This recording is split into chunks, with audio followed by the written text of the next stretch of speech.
So this is the parry. What you're seeing right now is the parry. Fallen Tier, the Ascension. This game has a perfect dodge, so it makes it into parry review. So visually, this game looks great. It has a very good art style. As far as the combat and the jumping and the traversal and the gaming mechanics, this game is kind of stiff. So you can perfect dodge attacks, and after your perfect dodge, you can counterattack, but you can't perfect dodge all attacks. You're gonna see later on in the boss fight, and for some regular enemies as well, you simply cannot perfect dodge their attacks, and therefore you cannot riposte. So you already know this game is gonna get a low score on the parry metric.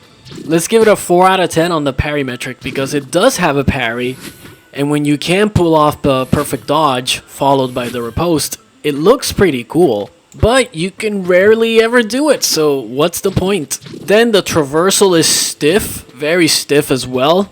Same as the combat, it's all very stiff. See these enemies right here, these two little circular guys? You can't perfect dodge. I'm perfect dodging perfectly through their attacks.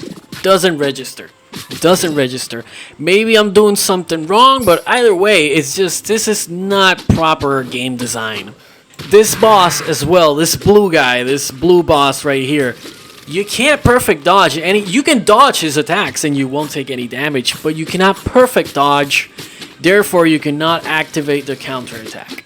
So what do? You just slash him until he dies. You can also pogo in this game, like in Hollow Knight or like in Silksong. You can pogo by jumping and diagonally attacking from the air on enemies, and you'll bounce off of them, and you can keep doing that attack over and over, and you can basically stay in the air perpetually pogoing.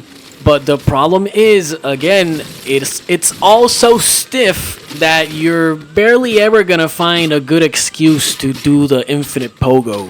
This is a game with a lot of potential, and this is a demo as well. This is a demo, so, you know, maybe one of the devs will find this video and they will, you know, correct some things, because they should.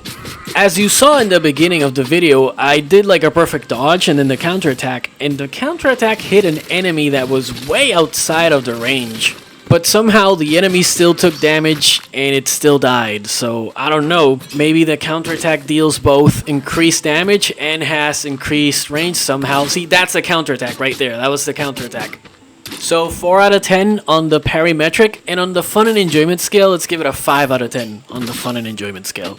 See right there, the counterattack killed both enemies, but one of the enemies was outside range, so I don't know how to make sense of that. Not that I'm complaining, I love it. I love it when a counterattack is overpowered. I don't complain about those types of things. You don't look a gift horse in the mouth. But whatever, thanks for watching, take care, and enjoy.